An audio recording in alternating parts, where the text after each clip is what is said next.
I have survived the world's unhealthiest diet, and it almost killed me. This is actually a confession.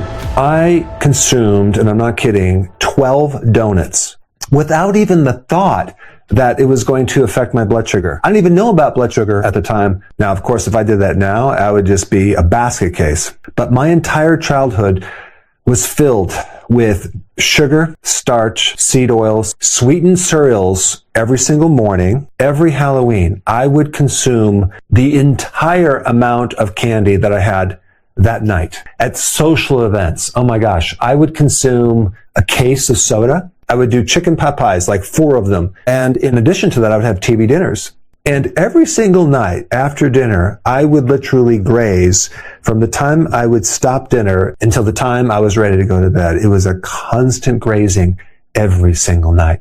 And then when I was 16, I worked at the movie theater. Okay. I was the popcorn maker, and I would come home with garbage bags filled with popcorn. And so my dad and I would sit there and watch TV and just graze and down so much popcorn. It was crazy. I was in the military, went through basic training, ate more junk food, refined foods, a lot of stress, no sleep. Then I went into college, more stress, lots of coffee, lots of junk food. Of course, they were all deep fried carbs and seed oil, but that's what I was living on. And of course, then came the ulcers. I had liver problems. I had gallbladder problems. I didn't know at the time that's what it was, but I had this very full, tight, painful feeling underneath my right rib cage that referred to my right shoulder. I had no idea that was my liver. But after the years of eating the huge bags of Doritos, I said, I'm going to eat healthy when I graduate. That was my justification. I remember after I graduated, in practice, I would have a pint of Ben & Jerry's ice cream every single night before I went to bed. And I always wondered, why did I get restless leg syndrome? That was a severe B1 deficiency. I didn't know at the time. There I was, nervous and jittery, and I had to get the energy out. And of course, then came the insomnia. My eyelids were on fire. It was like sandpaper in my eyelids and very, very sticky and dry. That was a severe blood sugar issue. I had severe arthritis down my spine and my fingers. I got kidney stones. And you would think with all those problems, I would change my ways. I would try, but I would fail. I finally weighed 211 pounds. The food that I was eating was not really satisfying me. That problem was something completely different. It was dopamine hunger. Dopamine is stimulated with a lot of refined carbs and sugar, keeping these dopamine spikes going on and on and on. Dopamine is not a pleasure neurotransmitter. It's a neurotransmitter that causes drive and anticipation for something. It's something that your body learns from to want more and more of it. But it's not the thing that gives you the pleasure.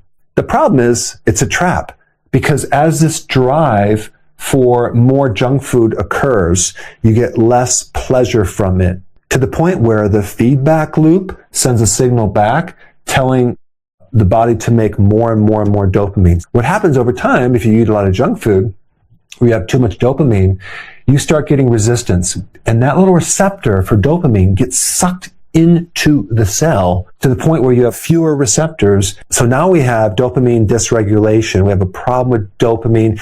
And this is what's behind addictions, okay? And I had a severe addiction to junk food and refined carbs. And this is why ultra-processed foods initially taste good and they satisfy you for a little bit, but probably an hour and a half later, you now are hungry, but you're not really hungry.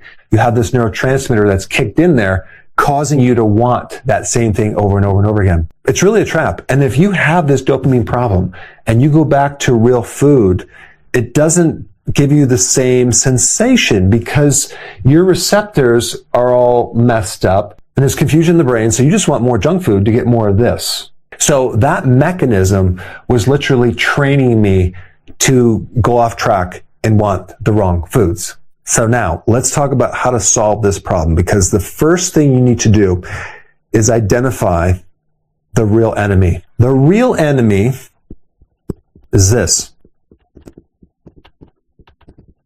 It's your environment, because our food system has been completely engineered for addiction. As soon as you're stressed, tired, or somewhat hungry because your blood sugar is off, you will not be able to have willpower. I don't care how hard you try, you're going to cave eventually. It's kind of like giving an alcoholic a job at a liquor store. They're going to end up drinking that alcohol. I mean, look what happens when you go into a grocery store. You have aisles of pure refined carbohydrate junk snacks.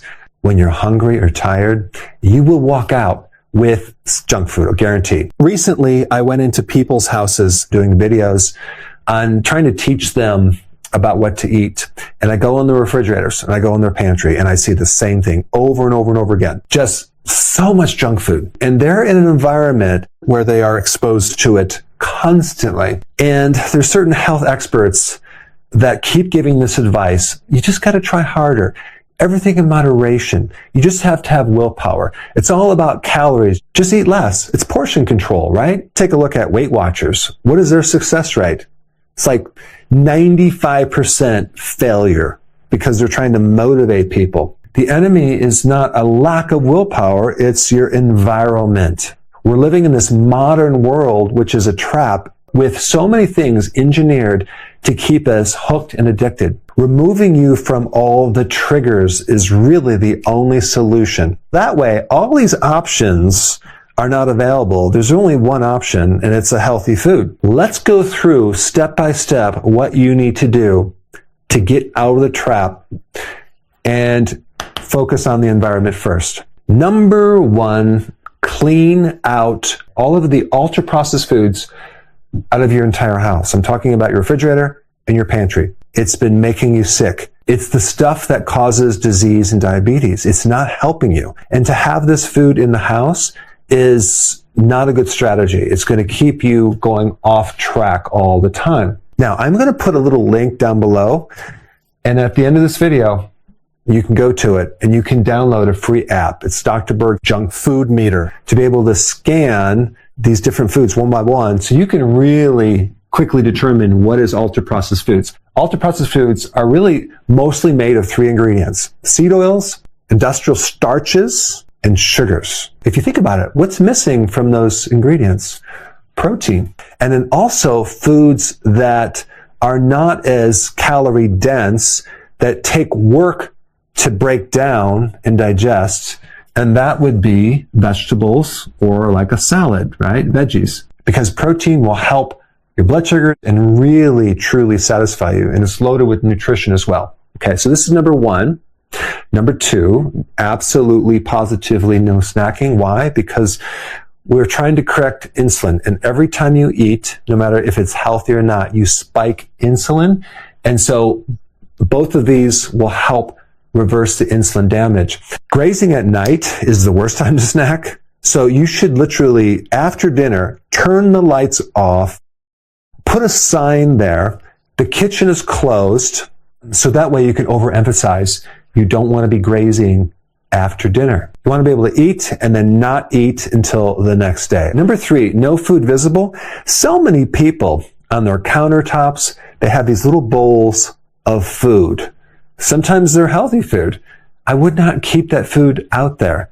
Keep all this food in the refrigerator or the pantry where you cannot see it, because just the visual cues are going to trigger dopamine. Number four, substitute foods. There are so many recipes for the things that people crave. I have a whole channel on this. I will put a link down below. So that way you can at least have substitute foods to gradually come off your addictions. Your junk foods. All right, number five, no blue light at night. The screens, the computers, the cell phones, that gives off blue light. And you should probably get a monitor that filters out a lot of this blue light. But the blue light severely interferes with your sleep cycles. If you're not sleeping, what's going to happen is your blood sugar is going to cause you to want to graze or eat the wrong things. So many people eat junk food because they're tired because they didn't sleep. Number six, the grocery store. Make it a personal rule that you never go to the grocery store unless you're fed first. And you have a list of foods you're going to get. Don't be just going there mindless, just looking around, what should I buy? What am I in the mood for? Because you're not asking your real self. You're asking your dopamine self, and it's going to give you the wrong answer. When you go in that grocery store, okay, here's the grocery store, go around the perimeter, okay, don't go inside.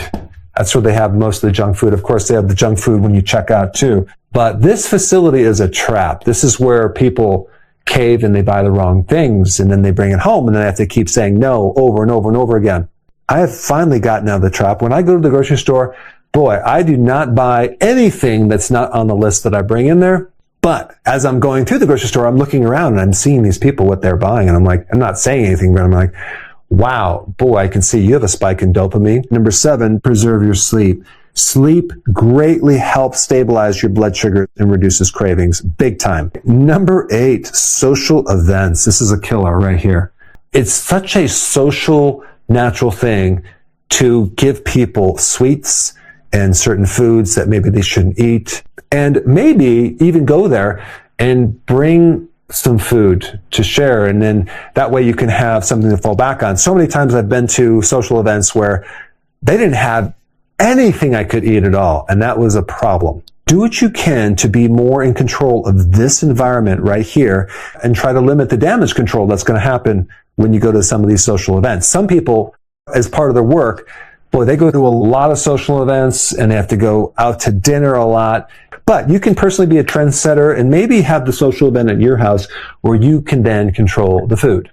I have a free download that I want to give to you. This free download is my daily routine in a checklist. This is a routine that I use every day to feel like I'm 18 years old, even though I'm 60 years old, and I want to give it to you for free. And so there's a little link down below. Click it and definitely download that. So now that you understand that environment should be your priority to reorganize things, the next most important thing you should just master is all the elements to perfect your sleep. And for that information, you should watch this video right here.